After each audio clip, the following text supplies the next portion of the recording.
So gas ఈసారి అయితే మన స్టోర్ లో మోటో G96 మొబైల్ అయితే సేల్ చేస్తున్నాం కదా. ఒకసారి బ్రదర్ వచ్చింది కదా, బ్రదర్ మాటలోనే విని తెలుసుకుందాం మొబైల్ గురించి. బ్రో మోటో G96 మొబైల్ తీసుకున్నారు కదా, బెస్ట్ ప్రైస్ వచ్చిందా బ్రో? బెస్ట్ ప్రైస్ లో వచ్చింది. ఆన్లైన్ లో చూస్తే 21,000 ఉంది, అన్న షాప్ లో 20,500 ఇచ్చాడు. 20,500 కి నీకు మొబైల్ వచ్చింది. ఆన్లైన్ కాస్ట్ వచ్చేసి 21,000 ఉంది. దీనికి కాంప్లిమెంటరీ ఏమేమి తీసుకున్నావు బ్రో?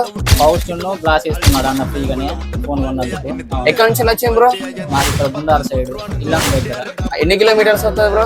ఒక 150 కిలోమీటర్స్ వస్తుందా? సాటిస్ఫాక్షన్ కదా? సాటిస్ఫాక్షన్. Congratulations bro. బ్రో మన షాప్ అడ్రస్ నీకు ఎలా తెలుసు బ్రో? నేను ఇన్స్టాలో వీడియోస్ చూసాను, వీడియోస్ చూసి మా ఫ్రెండ్స్ అడిగి కనుక్కొని వచ్చాను. సో ఫైనల్లీ మన దగ్గర స్టోర్ లో ఏ మొబైల్ తీసుకున్నా గానీ, రెడ్మీ గానీ, రియల్మీ గానీ, వివో గానీ, ఏ మొబైల్ తీసుకున్నా కూడా ఆన్లైన్ ప్రైస్ కంటే కొంచెం తక్కువ ఇస్తాం. మీ దగ్గర ఉన్న ఓల్డ్ డివైస్ తీసుకుని వచ్చినా కూడా మన దగ్గర కొత్త మొబైల్ అయితే తీసుకోవచ్చు. ఇలాంటి మోర్ అప్డేట్స్ కోసం మన ఇన్స్టా పేజ్ అయితే ఫాలో చేసి పెట్టుకోండి.